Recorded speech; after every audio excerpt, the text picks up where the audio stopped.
tous des agriculteurs, même si vous avez des responsabilités. Et vous avez vu ce qui s'est passé l'année dernière, la petite saison sèche.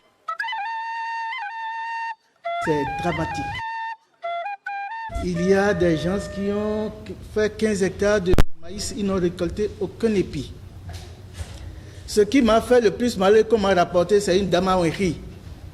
Elle a fait 4 hectares, elle a mis des semences, elle a mis de l'engrais. Tout s'est desséché. Et chaque fois qu'elle rentre dans le champ, elle est de retour, elle est en pleurs. J'ai dit ça, c'est criminel à cause de nous-mêmes. Et nous avons des innovations qui peuvent atténuer ces genres de situations. Donc j'ai voulu vous présenter un peu la biodiversité des sols au Bénin et la production agricole, le rôle des mesures GDT, ACC et les actions du ProSol. Depuis 2015, n'eût été ce projet tout ce que nous avons fait durant notre carrière et sur lesquels nous avons crié dans le désert, ça n'allait même pas commencer par avoir un aboutissement de succès. L'équilibre de l'écosystème sol. Le sol, c'est un organisme vivant, mais le sol a été totalement perturbé. Totalement perturbé. Et si vous voyez un peu la situation de l'écosystème sol, tout sol que nous avons, il y a toujours 4 éléments là-dedans. La matière minérale qui concerne l'argile, le limon et le sable, ça doit être au moins dans une proportion de 45%. L'air que nous respirons doit être là-dedans d'une proportion de 25%, l'eau une proportion de 25% et la matière organique au moins une proportion de 5%. Mais ce qui est advenu aujourd'hui est le bilan de nos sols à cause de cette pratique. Le brûlis, on brûle tous les résidus des récoltes. Ça continue encore aujourd'hui. Des gens qui mettent les choses en tas. Au lieu de les mettre en ligne pour que ça se décompose, parce que ça a été déjà des pièges, des puits de carbone. Et quand vous les brûlez, ça retourne encore rapidement. Si on dit neutralité du carbone, comment est-ce qu'on peut atteindre la neutralité quand les plantes ont fini par piéger le carbone et on libère encore brutalement tout ce carbone-là dans l'atmosphère? Donc, la gestion des résidus de récolte. Même si vous êtes des cotoculteurs, n'importe quelle production, il y a des manières de gérer ces résidus-là en ligne, en andin, en bande, qu'on est en train de développer pour qu'on ne puisse pas brûler tout le temps. Donc le déséquilibre est là. Et le milieu naturel, physique, chimique, biologique, tout a été désarticulé. Et l'artificiel, j'ai dit, le défriche, le travail du sol, l'amendement chimique à outrance. Au niveau du travail du sol, je vais attirer votre attention sur un risque important qui est en train de venir. C'est la mécanisation. Avec des engins lourds. Parfois, avec certains de nos sols, ne parlons pas des vertisols où c'est de l'argileux et qu'on sort, même si on trouve des tracteurs cramponnés qui vont là-bas, ils vont tasser le sol, pas la peine.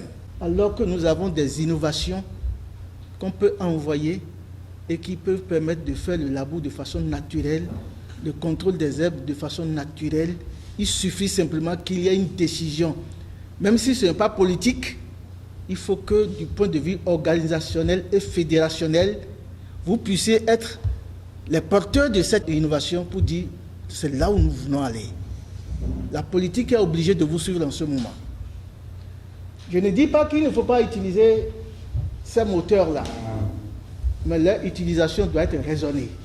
Là où il faut, c'est là où ça doit aller. Là où il ne faut pas, ça ne doit pas aller là. Il ne faut pas dire nous sommes dans l'agriculture manuelle et il faut qu'on aille à la mécanisation et on va aller à une mécanisation qui va nous conduire dans le mur. Il y a eu en son temps des outillages qu'on a développés qui sont là, des roues à dents et consorts. Et tout ça, c'était pour faire un travail minimum, parce qu'on a dit perturbation minimum du sol. Pour la prise en compte de la situation du départ, j'ai dit tout à l'heure, nous sommes sur des sols ferralitiques. Ça, c'est la grande dominance dans tout le plateau d'Abomey jusqu'à Zakota, Zogodome, Zanyanado, Agoni, vertisol, vous savez les terres noires que nous avons. Le sol ferrugineux qu'on trouve à partir du centre là-bas. Les sols minéraux bruts qui sont au niveau de la plage et qu'on sort le littoral. Et lorsque le travail a été fait, les sols dans la Liborie à fertilité pauvre, c'est 91%. Borgou, 93%.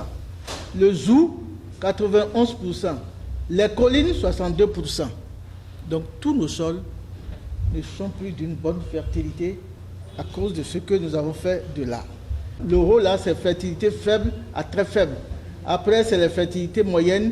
Et puis, c'est la fertilité bonne et très bonne. 3% pour la Liborie, 2% qui sont bonnes pour le Borgou, 11% qui sont bonnes pour les collines et 4% qui sont bonnes pour le Zou. Comment est-ce que ça peut nourrir son homme avec le homme que nous sommes en train de devenir? S'il y a eu baisse de la fertilité, comment est-ce qu'il faut remettre et restaurer et préserver cette fertilité-là? L'agriculture de conservation et biodiversité des sols. L'agriculture de conservation que nous sommes en train de développer et qui est sienne aussi à vous, repose sur 3 principes. Perturbation minimum du sol. Il ne faut pas remuer le sol tout le temps. La couche arabe est en haut. Sur les 5 ou 10 cm, vous venez avec des chariots à choc. Et ce qui est fertile là, vous retournez ça vers le fond. Si la plante n'a pas la capacité d'aller envoyer ses racines là-bas, impossible. Et les organismes vivants qui respirent, qui sont en haut, vous les étouffez quand vous les mettez en bas. Donc, tous les pays, le Brésil, les États-Unis, la France, certains pays qui ont fait la mécanisation sont en train de revenir sur l'agriculture de conservation. Et ils sont en train de se débarrasser de leurs tracteurs, comme ils se débarrassent de leurs titans quand c'est fatigué là-bas. Ils sont en train de se débarrasser de leurs tracteurs. Et quand on va envoyer tout ça là ici, et nous allons commencer par travailler avec, ça serait la fin, la mort de nos sols. Ça c'est clair. Le deuxième principe de l'agriculture de conservation, c'est la couverture permanente. Que ce soit en saison sèche, le sol doit être couvert. Que ce soit en saison humide, ça doit être couvert. Avec les plantes vivrières, bien sûr, les associations culturelles, tout ce qu'il y a. Il ne faut pas que le sol soit nu. Surtout si c'est la terre. Il ne faut pas que ça soit nu. Toujours couvert. Là où il y a paillis, quand l'eau tombe, ça goutte petit à petit et ça va en profondeur et l'eau s'infiltre. Là où il n'y a pas le paillis, le sol est engorgé. Il n'a plus le temps de s'infiltrer. Il garde l'eau de surplus en surface et vous avez l'inondation. Ça signifie que dès qu'on a certains paillis là où c'est inondé avant, vous n'allez plus avoir l'inondation avec cette fréquence. L'eau vient sur le tapis l'amortit, ça goutte, ça s'infiltre et ce n'est pas vite saturé. Donc ici vous avez vu aussi bien en saison sèche qu'en saison des pluies, le sol est totalement couvert. Par rapport à la perturbation minimum du sol, il peut y avoir des motoculteurs, il peut y avoir des engins adaptés. Ça, il le faut d'ailleurs, par rapport à ceux qui sont déjà dans une certaine extension, dans une certaine exploitation où c'est au-delà déjà de 4 hectares, 5 hectares, 10 hectares, 20 hectares. Tout ne peut pas être manuel. Mais il faut que ce soit des engins indiqués, adaptés. Ici, par exemple, après la biomasse de Mukuna, on est en train de semer du maïs directement après avoir mis un coup de bâton. Donc le deuxième principe de l'agriculture de conservation, c'est ne pas labourer trop, mais aller au semis. On va aller voir comment est-ce que je suis en train déjà de préparer ce qui viendra durant la saison sèche. Si je dois planter du coton ou le maïs ou le soja, Le mukuna est déjà là, en train de se développer. Il va être très très grand, il va couvrir tout. Et après, si je ne suis pas bio, je vais mettre un peu d'herbicide pour le tuer et je vais mettre la culture que je vais faire sous le paillis. Mais si je suis bio, je vais faucher ça et planter la culture que je veux planter dessus. Donc ça, c'est le deuxième principe de l'agriculture de conservation.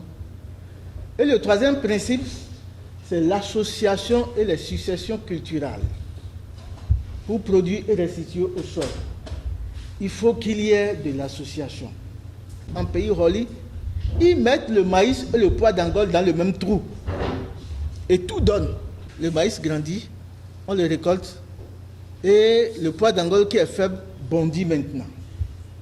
Ce n'est pas la recherche qui a trouvé ça. Nous, dans nos arrangements, on dit, tu mets le pied du maïs, tu mets le pois d'Angola, tu mets le pied du maïs, ou bien tu fais des lignes, une ligne de maïs. C'est bon aussi, parce que nous voulons la biomasse. Mais ce qu'on a trouvé encore là-bas que nous recommandons qu'on fasse, c'est encore bien, pour ne pas dire mieux. On met tout dans le même trou. Et ça pousse. Donc, les associations culturelles, les plantes améliorantes qu'il faut. Aujourd'hui, nous avons exclusivement 2 qui sont abondantes, où les semences ne sont pas rares, le pois d'Angola et le mukuna. Mais les crotalaires que vous avez là, même nos crotalaires qui sont, c'est des plantes améliorantes. Le crotalaire, on a introduit de nouvelles variétés ici, le Ginsea, le spectabilis. Et le Ginsea, lui, fait presque 2 à 3 mètres. Et après, il se tord. C'est aussi bon. Mais on doit aussi valoriser la variété locale. L'asquinoménée, c'est une plante qui est merveilleuse. Il contrôle le superus. Il permet d'avoir une bonne production de l'arachide. Vous le mettez sous anacarde. Il fouette abondamment votre production. Associé au manioc, n'en parlons pas. Le stylosanthes, qui doit permettre à tous les riziculteurs de l'établir. Il fait 2 ans. Ils viennent planter leur riz dessus, sans labourer, sans chacler. L'humidité est là. Et lorsqu'il y a cette association qu'on sort, vous voyez la biodiversité. Le sol est vivant. Les mille-pattes, les escargots, les choses qui sont en train de... Voilà. Le sol est nu et les animaux, les insectes, tout ce qui est là est en train de broyer pour permettre à la matière organique de libérer les nutriments que la plante aura à assimiler. Si demain qui arrive, c'est l'agriculture biologique où tout le monde va y aller, parce qu'aujourd'hui, nous sommes dans une transition agroécologique. C'est le gros mot, et c'est vrai. Parce que nous avons quitté une agriculture traditionnelle ancienne, on est tombé dans une agriculture conventionnelle qui a tout tué, qui est en train de tout tuer à partir d'eux-mêmes là-bas. Donc, quand ils ont pris conscience, ils ont dit il faut qu'on rentre dans une transition agroécologique. Et la transition va amener vers où? Vers une agriculture biologique où tout pourrait être utilisé de la sorte, des biopesticides, des plantes qui permettent de contrôler un peu ce qu'il y a au niveau du sol. Voilà le problème réel que nous sommes en train de vivre. Un problème complexe, où le taux de matière organique qui doit être au moins autour de 4%, 3%, c'est moins de 1% dans nos sols. Les éléments fins sont en train d'être ramassés par l'eau et de s'en aller. Le complexe argilo-humique, on dit argile et humique, ce qui fait la boule pour que le sol soit bon, est désintégré. Dans ces conditions, comment est-ce qu'il faut résoudre ce problème-là?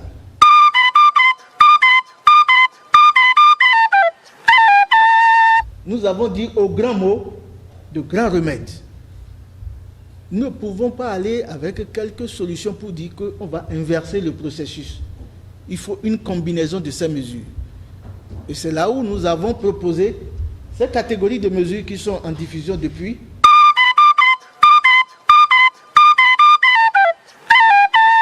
La gestion intégrée de la fertilité des sols. Vous le connaissez, GIFS, beaucoup de vous ont été formés. Le mukuna, le pois d'Angola, l'asquinoménée, le stylosanthes, le compostage, la gestion des résidus de récolte, le biochar, le terra preta, la bonne utilisation des doses d'engrais, Tout ça là, c'est dans la gestion intégrée de la fertilité des sols pour que la matière organique vienne à partir des plantes améliorantes. On a ça là comme première garantie. Il faut l'emploi raisonné et efficient des nutriments. Donc si vous achetez 4 sacs d'engrais, vous en profitez à 20% si vous allez à une application qui n'est pas enfouie. Normalement, il doit y avoir un poquet, on met dedans, on ferme. Sur 2 hectares, tu fais bien, tu auras ce que tu fais mal sur 5 hectares.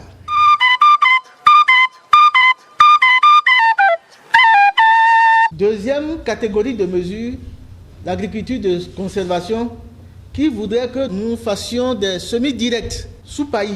L'agriculture de conservation, la division, la structuration de l'espace agricole, il faudrait que l'espace, il y a des plantes qui doivent vous servir de parcellisation.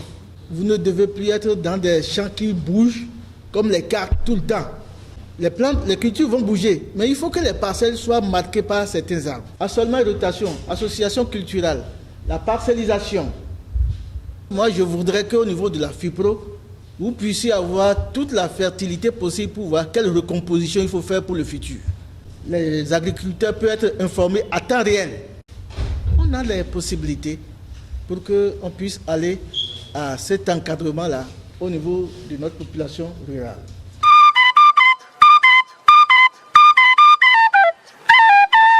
La troisième catégorie des solutions, c'est conservation des eaux et des sols.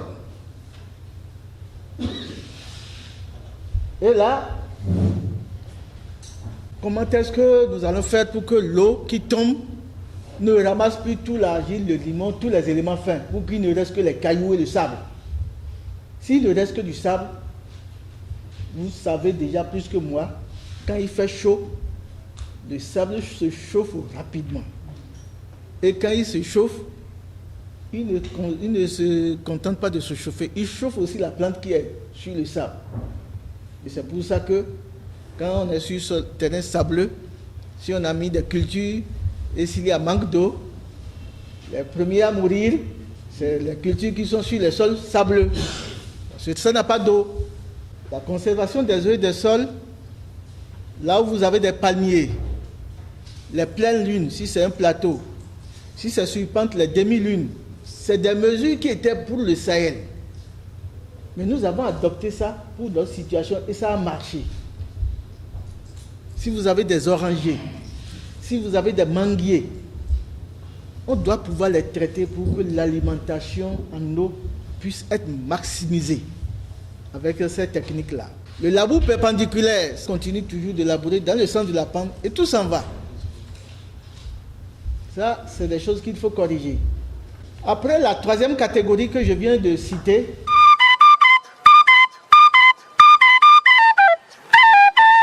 il faut la gestion intégrée de l'agriculture et de l'élevage. Ceux qui ont de l'élevage, que ce soit de la volaille, que ce soit du bovin, que ce soit des ovins, que ce soit des porcins, que ce soit des lapins, tout doit être recyclé pour retourner dans les champs. Et lorsqu'on le fait comme ça, soit c'est l'engrais minéral 0, ou bien l'engrais minéral, si c'est la dose, peut-être le 10e, ça va déjà. Parce que si vous ne savez pas faire par rapport à cet enrichissement opéré, parfois le développement des feuilles prend le dessus.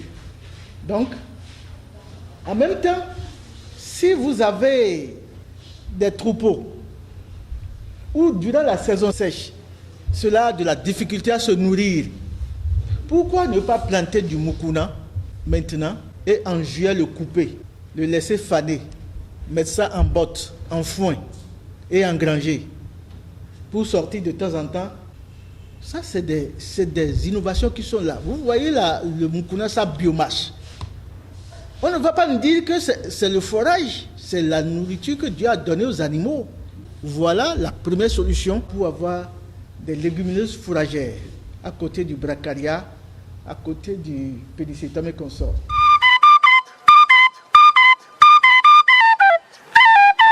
La cinquième catégorie, c'est l'agroforesterie et forêt individuelle. Aujourd'hui, la perturbation climatique est due à cause de la perte des forêts. il faut que chaque agriculteur puisse avoir son îlot de forêt.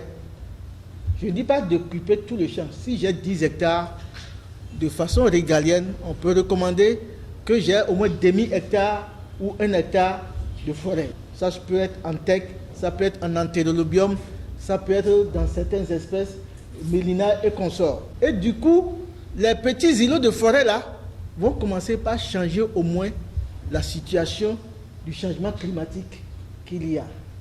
Même celui qui a 1 hectare peut avoir son petit bois de 20 mètres sur 20 mètres. Ça doit rentrer dans les habitudes. Le Gliricidia sepium, c'est une plante. Quand vous voulez faire du jardin, ça doit être dans le jardin. Parce que c'est un insectifuge, c'est un engrais foliaire.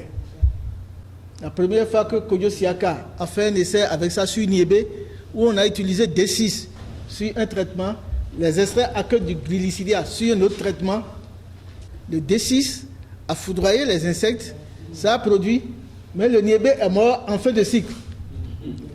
L'extrait à queue a donné pas mal, mais la plante a refusé de mourir et continue de produire des fleurs. Vous voyez là où nous allons avec l'agriculture biologique et qu'il faut vite quitter l'agriculture conventionnelle. Normalement, si tu es producteur du coton, tu dois avoir le Gliricidia un peu partout dans ton champ de coton. Nos agriculteurs minifiés ont constaté que Hélicoverpa n'était pas là où ils ont mis leur Gliricidia. Le Gliricidia, si vous l'avez et si vous avez du maraîchage, du gombo et consort, vous coupez les feuilles tomates, vous mettez là, ça chasse les moustiques, les mouches, les insectes qui sont sur votre culture maraîchère. Ces racines, vous enlevez l'écorce de la racine et vous grattez, vous mettez un peu de sucre, quelque chose là, vous mettez, c'est encore raticide.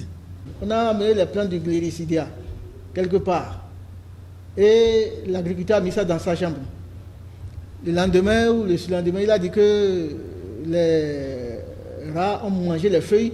Il a constaté que toutes les souris qui sont dans la chambre sont mortes. Le technicien m'appelle.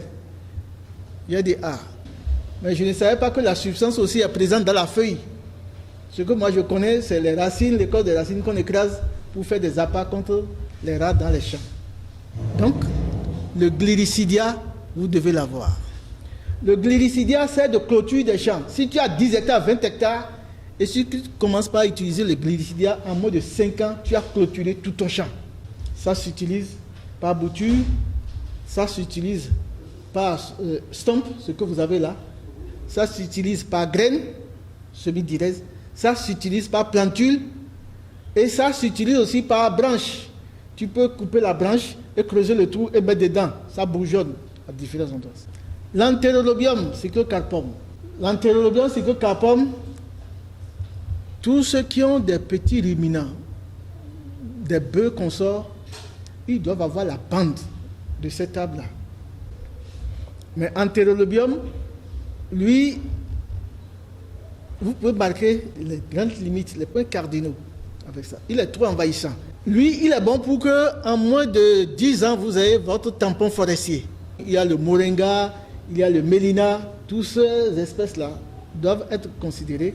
Ceux-là qui disent j'ai 10 hectares, 20 hectares, 30 hectares d'anacarde, surtout si c'est sur de bonnes terres, il faut qu'il y ait une éclaircie. Et récupérer ça et le réintégrer dans un système agroforesterie. Les quelques agriculteurs à qui on a dit ça et qui ont commencé par le faire, ils ont regretté tous les 20 ans, les 30 ans derrière eux. Donc voilà des choses élémentaires par rapport à cette agroforesterie. Et ça ne demande pas grand-chose.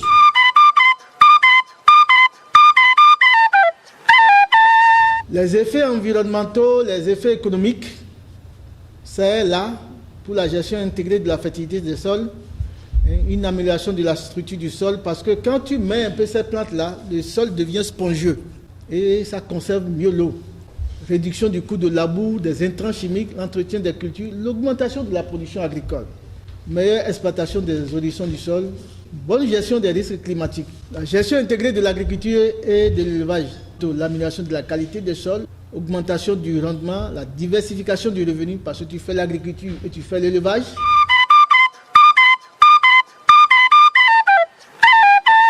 La dernière solution, c'est adaptation au changement climatique. Si tu as préparé le terrain et c'est 3 hectares, tu peux avoir le courage pour aller semer ton maïs à sec sur 1 hectare. Quand les pluies vont venir, tu prends 1 hectare, tu sèmes. Tu laisses 15 jours, 20 jours. Si les pluies viennent, tu sèmes le 2e hectare. Tu laisses encore un peu de temps, tu sèmes le 3e hectare, semi-étalé dans le temps. Tu as réparti les risques. Tu as la chance d'avoir parfois les 3 récoltes. Mais s'il y a une sécheresse qui vient, tu ne vas pas perdre les 3 hectares là. Et il faudrait que vous ayez aussi une politique de diversité de variétés. Il ne faut pas que ce soit la même variété de maïs, le même cycle. Il faut diversifier le cycle. Peut-être un cycle de 60 jours, 70 jours, 90 jours, 110 jours et 120 jours. Et on peut semer les 3 cycles en même temps. C'est la gestion des risques. Les plantes tolérantes et résilientes au climat. Normalement, si on va dans le champ d'un agriculteur, on ne doit pas manquer 3 plantes. Le sorgho, le pois d'Angole et le manioc. C'est des plantes qui vont résister contre la sécheresse. Et partout, les gens sont en train de souffrir de ça pour sécheresse. Le programme doit être conséquent pour dire, est-ce que tu as fait un peu de pois d'Angole? Est-ce que tu as fait un peu de sorgho? Parce que si le maïs n'a pas donné, le sorgho va donner en fin de saison. Nous avons un problème qui est en face de nous. La dégradation des sols et le manque de l'eau.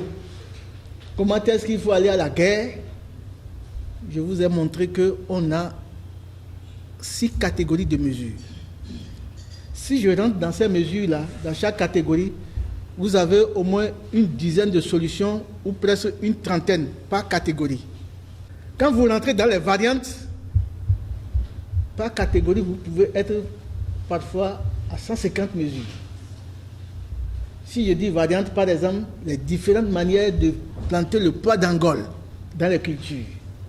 Pois d'Angole, c'est une mesure d'une catégorie, gestion intégrée de la fertilité des sols. Mukuna, pareil. Mais les différentes manières de les planter par rapport à la situation de la vallée, par rapport à la situation du plateau, par rapport à ceci ou cela, ça s'adapte. Mais ce qui est bien, heureusement que nous avons un grave problème, mais les solutions sont disponibles. C'est ça qui est bien. Aujourd'hui, on peut dire, pour restaurer la fertilité des sols, pour réhabiliter les vergers, pour faire ceci ou cela, les solutions concrètes sont là.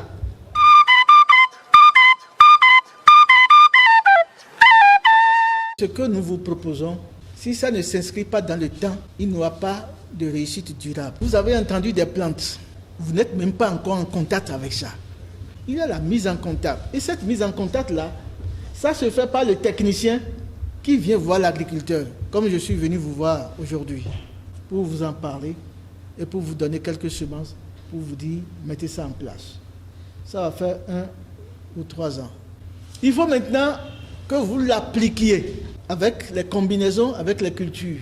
Votre système de production, chacun ici a sa spécialité, cette culture. Donc, si on vient avec les plantes améliorantes, chacun va pouvoir dire, ah, ça c'est ça là qui m'intéresse, et voilà comment est-ce qu'on m'a donné les conseils pour l'utiliser. C'est l'agriculteur ou l'agricultrice qui vient devant, parce qu'au premier contact, c'est le technicien qui dit comment il faut faire lors des formations. Mais pour l'application de la mesure, c'est l'agriculteur qui l'applique dans son champ. Le technicien vient pour vérifier, pour voir est-ce que ça a été bien mis en place. On est déjà à 4 à 7 ans pour qu'il utilise l'innovation, qu'il joue avec ça et qu'il voit comment est-ce que ça se fait. Maintenant, 7 ans et plus, lorsque vous allez adopter ça, vous allez pouvoir l'adapter à votre manière. Quand tu l'exerces, tu peux le réadapter et tu peux en témoigner. Donc, 7 ans et plus, c'est l'agriculteur et l'agricultrice qu'il faut, mais il faut qu'il y ait un accompagnement des structures.